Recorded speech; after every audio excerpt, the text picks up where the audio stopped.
अपने गांव को हमेशा के लिए छोड़ देना कोई छोटा दर्द नहीं होता। गांव के मेले, यहां गांव वालों ने अपनों के साथ बिताए हुए पल और इसी गांव में जन्मे लोग गांव को छोड़ते समय किसी तरह से भावुक होंगे, इसका अंदाजा आप लगा सकते हैं। अन्य राज्यों को रोशन करने के लिए जल समाधि लेने वाला लोहारी गांव इतिहास के पन्नों में दर्ज हो चुका है, लेकिन कई पीढ़ियों से इस गांव में पैदा होने से लेकर बुजुर्ग हो चुके लोग खुद रोशनी और पुनर्वास के इंतजार में हैं।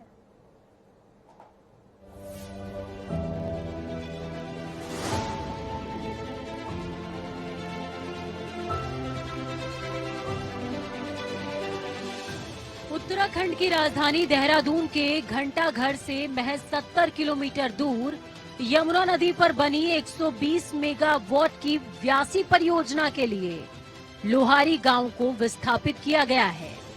कभी ग्रामीणों से गुलजार रहने वाला लोहारी गांव हमेशा के लिए बांध की झील में जलमग्न हो गया है। झील का पानी ग्रामीणों के घरों के बाद अब खेतों तक भी पहुंच गया है। ग्रामवासियों को 48 घंटे का नोटिस देकर गांव खाली कराने की बात कही गई, जिसके बाद उत्तराखंड जल विद्युत निगम ने पानी की मात्रा बढ़ाते हुए झील को भरना शुरू कर दिया। देखिए, जहाँ तक बिजली का सवाल है तो बिजली 2 दिन तो हम पूरा अंधेरे में रहे हैं। 2 दिन तक तो कोई व्यवस्था नहीं की गई थी, ठीक है। तो उसके बाद जो व्यवस्थाएं की गई है वो ग्रामीणों द्वारा खुद की गई है। जो बिजली की व्यवस्था है खुद की गई है, पानी की व्यवस्था खुद की गई है। शौचालय की अभी तक कोई व्यवस्था नहीं है। कोई मतलब 1-8 तो शौचालय हैं, उसमें भी मतलब जो महिलाएं हमारी वो जाती हैं शौच के लिए, बाकी जो पुरुष लोग हैं उनको तो बाहर ही जाना पड़ता है। तो ये सारी अनियमितताएं सरकार की, सारी चीजें होनी चाहिए थी, लेकिन सरकार ये नहीं करा पाई, तो बहुत दुर्भाग्यपूर्ण है। सर, पुनर्वास को लेकर सरकार की तरफ से कुछ भी व्यवस्था नहीं है। सरकार ने आनंद फानन में हमको 5 तारीख को 48 घंटे का नोटिस छपवा करके हमको तुरंत गांव खाली करने का आदेश जारी कर दिया और हमको तुरंत ही 48 घंटे के अंदर अपना गांव खाली करके शासन प्रशासन ने हम खुले आसमान के नीचे बैठे रहे इससे 45 घंटे का नोटिस दिया और शाम को 7 बजे धारा 40 लगा दी। ये कोई इमरजेंसी तो नहीं है या कहीं युद्ध हो रहा है। युद्ध के लिए जो है इमरजेंसी कोई लैंड को खाली करनी पड़ती है, किसी चीज की या हवाई पट्टी के लिए खाली पड़ती है। लोहारी के ग्रामीणों का साफ आरोप है कि सरकार ने जल विद्युत परियोजना के नाम पर विकास का दावा किया, लेकिन वहीं ग्रामीणों को इतना भी समय नहीं दिया कि उनको कहीं शिफ्ट किया जा सके। प्राथमिक विद्यालय की एक छत के नीचे कई परिवार पुनर्वास की मांग कर रहे हैं। उत्तराखंड की राजधानी देहरादून में यमुना नदी के किनारे बसा लोहारी गांव आज दूसरों को रोशन करने के चलते खुद जलमग्न हो चुका है। लेकिन बड़ी बात यह है कि सरकार की तरफ से गांव वालों को केवल 48 घंटे का समय दिया गया गांव को खाली करने के लिए। ना तो उनके पास घर के ऊपर छत बची है और ना ही यहाँ पर कोई शौचालय की व्यवस्था है। लगभग 100 परिवारों का ये गाँव है जो आज गाँव के ही बगल में शिफ्ट हो रहा है, लेकिन वो भी अपने प्रयासों से। सरकार की तरफ से बड़ी कार्य योजना थी तो उसको लेकर बड़ा फैसला यहाँ पर लिया जाना चाहिए था, लेकिन वो यहाँ पर कहीं पर भी होता नजर नहीं आया है। ग्राउंड जीरो से कैमरामैन रुपेश नेगी के साथ अजीत काम्बोज, जनता टीवी, देहरादून। यमुना नदी पर 120 मेगावाट की व्यासी जल विद्युत परियोजना बनकर तैयार है। जल्द ही उत्तराखंड प्रदेश की परियोजना से बिजली भी उपलब्ध होगी, लेकिन इस रोशनी के पीछे एक और कहानी है। कहानी का नाम है लोहारी गांव, जो आज पूरी तरीके से इस परियोजना के पानी में जल समाधि ले चुका है। वहीं क्षेत्रीय विधायक और कांग्रेस नेता प्रीतम सिंह का कहना है कि कांग्रेस सरकार में लोहारी गांव के विस्थापन को लेकर कई फैसले सरकार ने लिए, लेकिन बीजेपी ने इन्हें नजरअंदाज कर दिया।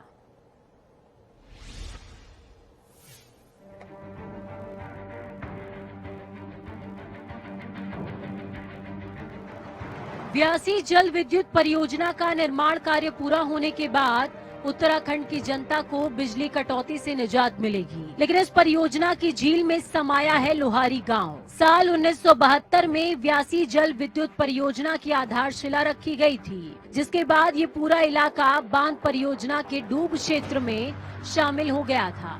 सरकार ने उस समय गाँव वालों को विस्थापित करने के साथ ही कंपनसेशन भी दिया। ऐसे में व्यासी जल विद्युत परियोजना को सबसे पहले जेपी कंपनी ने बनाया, लेकिन साल 1990 में एक पुल के टूटने की वजह से ये डैम फिर से अधर में लटक गया, जिसके बाद एनटीपीसी कंपनी ने इस बांध को बनाने का ठेका लिया। साल 2012 कांग्रेस सरकार आने के बाद ये डैम उत्तराखंड जल विद्युत निगम को ट्रांसफर किया गया। हालांकि इस परियोजना का काम लगभग अब पूरा हो चुका है, जिसके बाद से ही लोहारी गांव की जनता को शिफ्ट करने की बात चलती रही। इसका जिक्र सरकार की घोषणाओं और कैबिनेट के फैसलों में कई बार सुनाई दिया। देखिए, ग्रामीणों के पुनर्वास के लिए मैं तो लगातार कहता रहूंगा। जब मैं सरकार में था तो हमने सरकार में रहते हुए ग्रामीणों की समस्या को सुना और उसमें कई समस्याओं का निदान करा, और जमीन के बदले जमीन देने की बात थी तो उसको लिए भी कैबिनेट में जाकर के हमने निर्णय लेने का काम किया। क्षेत्रीय विधायक प्रीतम सिंह का कहना है कि कांग्रेस सरकार में लोहारी गांव के विस्थापन को लेकर कई फैसले सरकार ने लिए, लेकिन 2017 में सरकार बदलने के साथ ही फैसले भी तब्दील होने लगे और अप्रैल 2022 में प्रशासन ने लोहारी गांव के लोगों को नोटिस दिया कि ये गांव 48 घंटे में खाली कर दिया जाए। हमारी ही सरकार ने लोहारी के लोगों के विस्थापन के लिए जीवनगढ़ के अंदर रेशम विभाग की जो जमीन थी उसे चिन्हित किया और कैबिनेट से भी निर्णय हमने लेने का काम किया। 2017 का चुनाव हुआ, चुनाव के बाद कांग्रेस पराजित हुई, राज्य के अंदर भारतीय जनता पार्टी की सरकार बनी। सरकार गठन के बाद 2017 की कैबिनेट की बैठक में सरकार ने निर्णय लिया कि जो निर्णय पूर्ववर्ती सरकार का है लोहारी गांव के परिप्रेक्ष्य में, हम उसको स्थगित करते हैं। इतना भी समय नहीं दिया गया कि वो अपने गांव को स्वयं विस्थापित करने का काम करें। व्यासी बांध परियोजना को लेकर ग्रामीण एक दूसरे का दर्द बयां करके सांत्वना देकर अपना मन हल्का करने की कोशिश कर रहे हैं। एडीएम शिव कुमार का कहना है कि परियोजना का काम पूरा हो चुका है। चुनावों के चलते ये प्रक्रिया रुकी हुई थी। अगर चुनाव नहीं होते तो लगभग 4 महीने पहले ही ये प्रक्रिया पूरी कर ली जाती। ये जो व्यासी परियोजना बन रही है लगभग पूरा निर्माण कार्य हो चुका है। मुआवजा मैक्सिमम बांट दिया गया है। आज जो है आज से सभी अपना सामान कल तक का है, उसमें 48 लोगों का अकाउंट नंबर हमें मिला था, सबके खाते में पैसा जा चुका है। बिजली उत्पादन के क्षेत्र में ये परियोजना प्रदेश में मील का पत्थर साबित होगी, लेकिन उन विस्थापितों के दिल का दर्द भी उनके सिवा और कोई बयां नहीं कर सकता।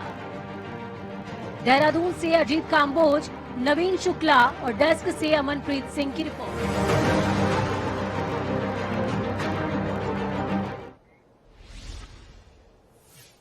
ऊर्जा प्रदेश उत्तराखंड का एक गांव लोहारी, जो अब केवल किस्से कहानियों का हिस्सा बनकर रह गया है।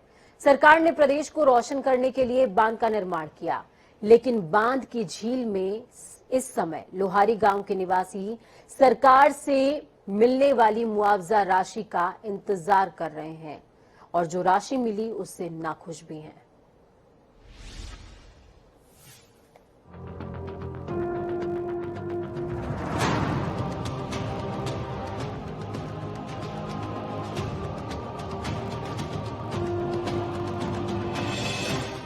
एक 120 मेगावाट की व्यासी जल विद्युत परियोजना की झील में 630 मीटर पानी भरा जा चुका है। इसी के साथ परियोजना की टेस्टिंग का काम भी अब तेजी के साथ हो रहा है। लोहारी गांव छोड़ने के बावजूद ग्रामीण झील के किनारे बैठकर उन सुनहरे पलों को याद कर रहे हैं जो उन्होंने गांव के पंचायती आंगन, घर, खेत खलिहानों में बिताए होंगे। यमुना नदी की तलहटी में बसे गांव लोहारी में डूबने से पहले चारों तरफ हरियाली और खेती हुआ करती थी। बुजुर्गों के आंसू थमने का नाम नहीं ले रहे। जिस गांव में कई पीढ़ियां पली बड़ी हों, उससे बिछड़ने की पीड़ा वो शब्दों में बयां नहीं कर पा रहे। लोहारी गांव के युवाओं का कहना है कि कोई भी सरकार ठीक से लोहारी गांव के दर्द को नहीं समझ पाई। तो मैं सिर्फ 48 घंटे का लिमिट कि आपको 48 घंटे में यहाँ से गांव खाली करना है, तो 48 की जगह में 24 घंटे में अपना गांव खाली करना पड़ा। कोई हमें देखने वाला भी नहीं है सरकार की तरफ से, सीधा सीधा बोलेंगे, क्योंकि हमारी बात वहाँ तक पहुँच नहीं पा रही है। क्योंकि जो बीच में जितने भी, हम तो यही बोलेंगे कि जो बीच में उनको वहाँ तक बात पहुँचा रहा है वो क्लियरली सरकारों को बात ही नहीं पहुँचा पा रहा है। क्योंकि हम जितनी भी बार वार्ता करने के लिए बोलते हैं कि बड़े स्तर पर हमारी सचिव लेवल पर कहीं बात हो, लेकिन वो बात सीएम सर तक कभी हमारी मीटिंग ही नहीं हो पाई अच्छे से कि हम अपनी बात वहाँ अच्छे से रख सकें। नहीं आया कि जेई तक आया हो, कोई आया हो, ऊपर के लोगों को तो छोड़िए, सब नीचे का भी कोई आदमी नहीं आया है। कुछ दिन पहले गांव वालों की डीएम के साथ मीटिंग थी, हमने एक उनके सामने रखी है कि हम अपना गांव यहाँ से छोड़ने वाले नहीं है, हमें आप ये नियर बाई में कि हमें शिफ्ट कर दीजिए, क्योंकि उन्होंने हमारी आधी जमीन तो ले ली है, आधी हमारी छोड़ दी है। हमारी सबकी गौशाला है, कुछ की बची हुई है, कुछ की नहीं है, और उसके लिए हमने खेती खाती जो भी कर रखी है, घास घूस यहीं कर रखी है। वो कह रहे हैं कि यहाँ से कहीं और चले जाइए, तो वो नहीं हो सकता। लगभग 18,000 करोड़ की ये परियोजना धरातल पर तो उतर गई, मगर लोहारी का दर्द किसी ने नहीं समझा। सरकार ने मुआवजा बांटने का काम जरूर किया, लेकिन जमीनों की पैमाइश किस तरीके से की गई उसकी ग्रामीणों को कोई जानकारी नहीं। सरकार को जमीन के बदले जमीन देनी चाहिए थी, लेकिन सिर्फ जमीन अधिग्रहण करते हुए मुआवजा देकर ग्रामीणों को बेघर कर दिया गया। हमारे लिए कोई पुनर्वास की व्यवस्था नहीं है, इसलिए खुले आसमान के नीचे पड़े हैं। राजधानी देहरादून की यमुना नदी पर बनने वाली 120 मेगावाट की व्यासी जल विद्युत परियोजना को लेकर लोहारी गांव पूरी तरह से जलमग्न हो चुका है। लेकिन सरकार की तरफ से जो व्यवस्था यहां पर बनाई गई है उससे ग्रामीण जनता सीधे तौर पर नाखुश है। सरकार की तरफ से पुनर्वास को लेकर ना तो कोई कार्य योजना तैयार की गई और ना ही मुआवजे के तौर पर इतनी रकम उनको दी गई है कि जिससे वो अपने को कहीं और स्थापित कर सके। ग्राउंड जीरो से कैमरामैन रुपेश नेकी के साथ अजीत काम्बोज, जनता टीवी, देहरादून।